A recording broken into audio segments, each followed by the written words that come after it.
Now, just for historical references, I do want to show this video, and it does have some profane language. So there's your trigger warning.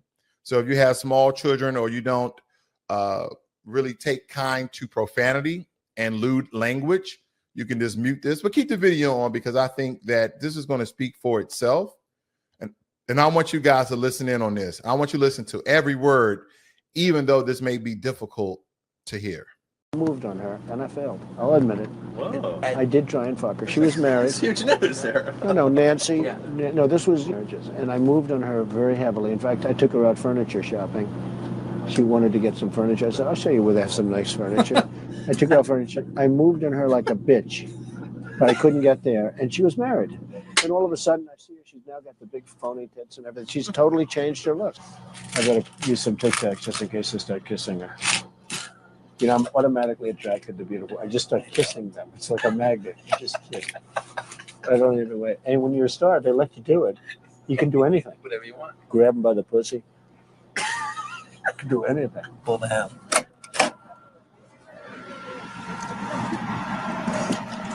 Hello, how are you? Hi. All right, that was the words allegedly from the president of the United States quite some time ago, him having a private conversation on the bus. Again, that should have probably never been revealed, but it is now public knowledge. Has been played from different news platforms, millions of views. Any platform you can find this clip from has been played millions of times because this established a historical background of some of the actions that President Donald Trump stated that he does when it comes to beautiful women. And this is not to attack the president at all, but this is historical archive evidence of him stating certain actions that he does and how he goes about business. And even my wife, we went extensively about this particular story of this woman coming out 20, 30 some odd years later about the account and the interactions between President Trump, but Mr. Trump at the time, and Jeffrey Epstein. That this was supposedly Jeffrey Epstein's girlfriend, as she stayed around 4 or 5 months, and that President Trump or Mr. Trump at the time, as they was visiting Trump at Trump Towers, that she was basically groped over the entire visit, and afterwards, Jeffrey Epstein was furious that she allowed Trump to fondle her and feel on her lady parts right there very publicly in a business office during broad daylight inside the office while Jeffrey and President Trump, Mr. Trump at the time, was having a conversation. And at that time, he was feeling her up and down. And I'll give certain takes that my wife and I just kind of comb through this because one question is this. A lot of people don't know how trauma works unless you have been through some form of trauma that's closely related to something you can correlate with. And again, everybody's trauma could be different, and there's a lot of similarities in different particular traumas. So I'm not trying to re-victimize the victim here, but even my wife will ask, just as well as other women, that why wait 20, 30 years? Just as well as some of the accusers in the Bill Cosby case. A lot of these women are waiting 20, 30 years after they find out that someone is running for public office or someone is trying to buy a large corporation, that this person now has amount to billions of millions of dollars. And when someone actually comes out of possibly a victim, then you have all these other people with the carrot to come out because someone did. That's very possible. That's very possible. The question here is, this woman here who was the ex-girlfriend of Epstein, why I am more inclined to believe her accounts, because she did get someone, quote unquote, world-renowned, who conducted a polygraph test that stated that the acts that she stated that occurred were true. I thought I'd let you hear quite a bit of this. I do have a question for you guys about the state of polygraphs and the certain questioning behind it. Listen in. Jeffrey Epstein's ex-girlfriend speaking out tonight. Stacey Williams, a former Sports Illustrated model who dated Epstein in the early 90s, has spent time with both Epstein and Donald Trump together. In one disturbing alleged incident, which Williams went public with last year before the presidential election, Williams says Trump groped her in front of Epstein at Trump Tower in 1993. Here's what she told our Sunland Serfati when she first broke her silence. The second he was in front of me, he pulled me into him, and his hands were just on me and didn't come off. Then the hands started moving, and they were on the, on the side of my breasts, on my hips, back down to my butt, back up, sort of. Then, they were just on me the whole time. And I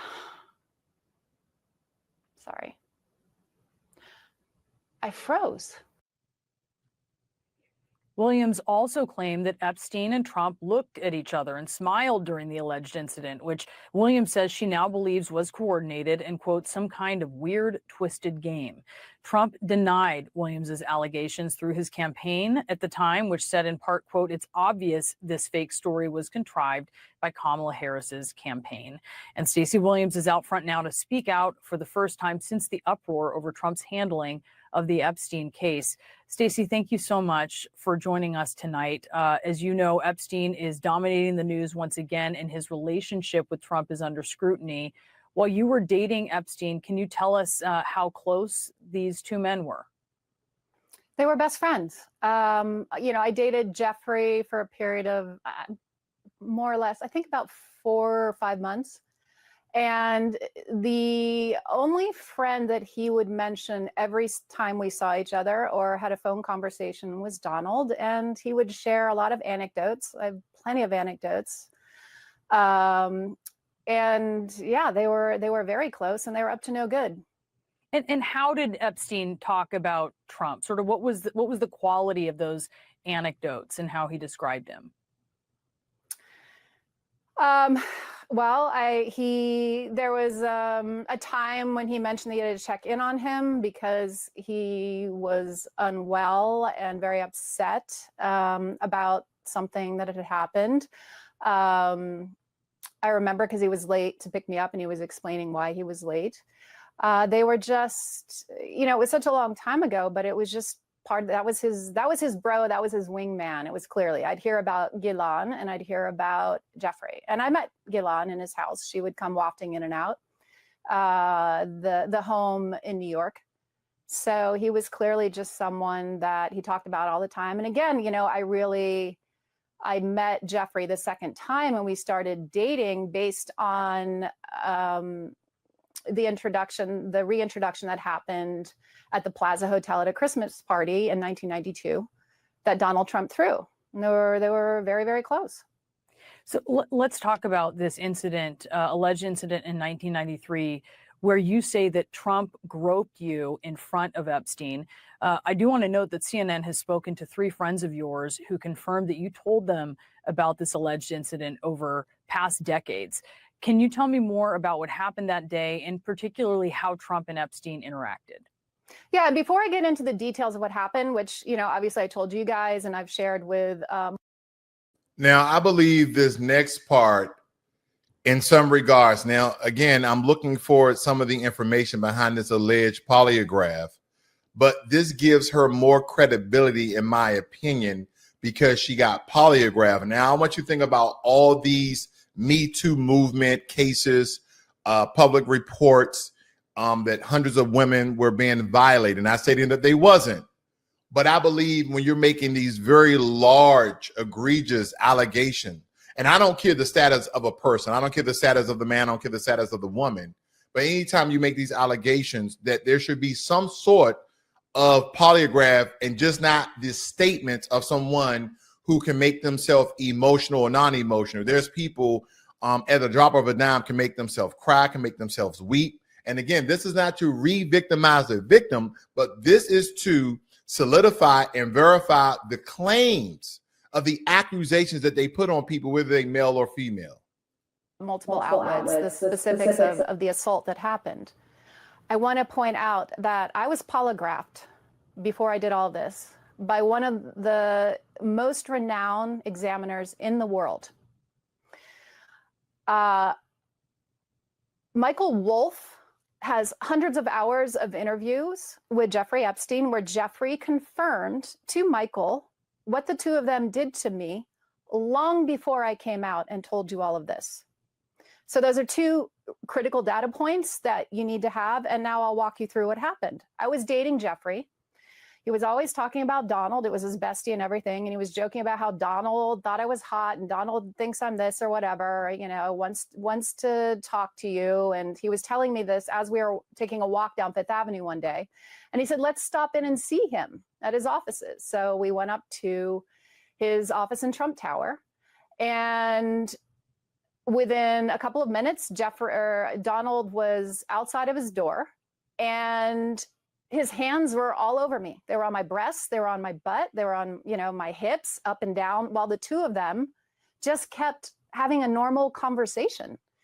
I don't remember exactly what was in the conversation. Again, this was, you know, we're talking this is 93 now. It was something about, it was irrelevant. It was like, oh, Stacey's career's on fire. She just did Sports Illustrated again, you know, blah, blah, blah, blah, blah. And they were back and forth, smiling and grinning and carrying on a conversation while Donald ran his hands all over me.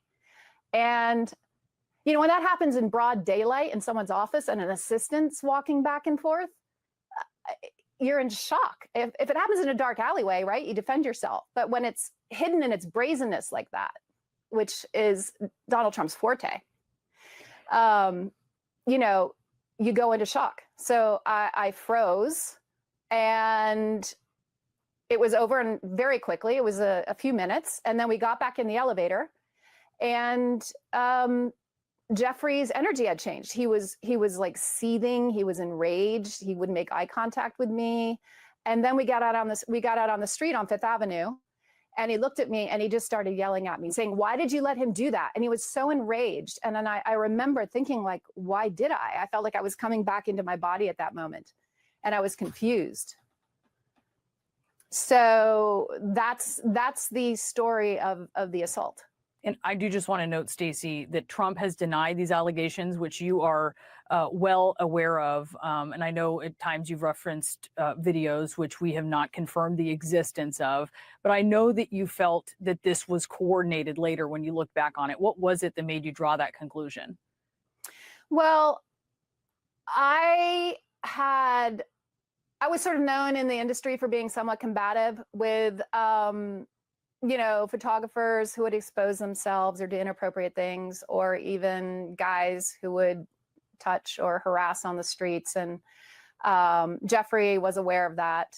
And I think he was excited. I think the gist in my mind, given what he knew and the way it played out, was, hey, I'm going to deliver this person to you who's actually not going to let you get away with what you do.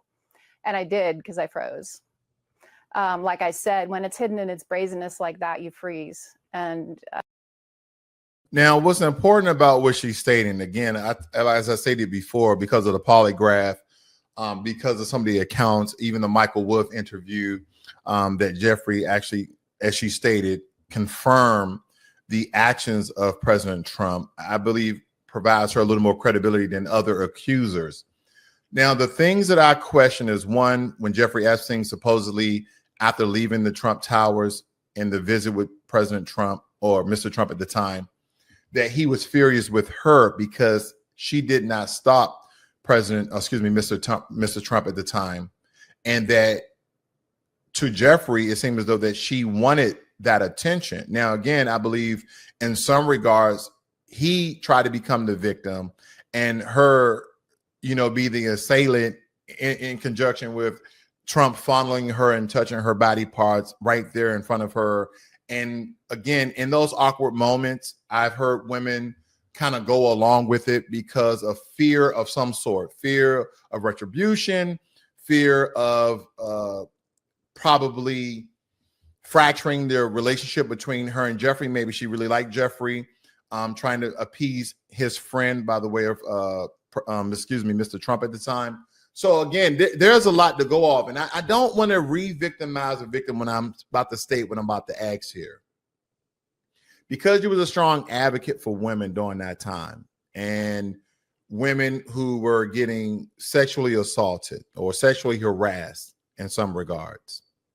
And this was during the day in Trump Towers. And as she stated, there was a secretary, there were people in the office. Why didn't you remove yourself from the situation? Now, and again, I don't know what trauma she might have experienced. Maybe she was trying to figure out what was going on. Even she stated, yeah, I thought, why didn't I stop him? Why didn't I do these things? Again, I understand that people can freeze. So you being a strong advocate against sexual harassment, and then you become a victim of sexual harassment, allegedly. Why didn't you remove yourself? Why didn't you say anything? I don't know. Again, I know a lot of women may come out against this because I just don't understand. But there's so many accounts. As I said before, I give her credibility because of the lie detector test and because of the Michael Wolff interview with Jeffrey Epstein. So again, there's a lot of accounts that makes her more credible than anybody else who just come out and made accusations against Mr. Trump and President Trump. Okay. So again, I don't want to go too further than that, but I think it's very important to analyze. Ever since the Me Too movement, I do not believe women should have any fear, even though I know it still exists, depending on the position and status of a man, the influence of a man, the money of a man can all be intimidating. But I'm telling all women, come out against those accusers who sexually harass, sexually abuse, sexually assault, anything dealing that harms you in any sort of way. It needs to be reported, because again, in the court of public opinion, every act or non-act will be scrutinized and analyzed to a fact that may free a lot of people that have persecuted you, and that should not go unpunished. If you are taking advantage of men or women, but in this case with women, and you are a man of influence, you're a man of status, you're a man of great power, you're a man with a lot of money, with a lot of resources, I don't care where you are, who you are, and how much you have in your bank account. That should not stop you from being persecuted and prosecuted to the full extent of the law.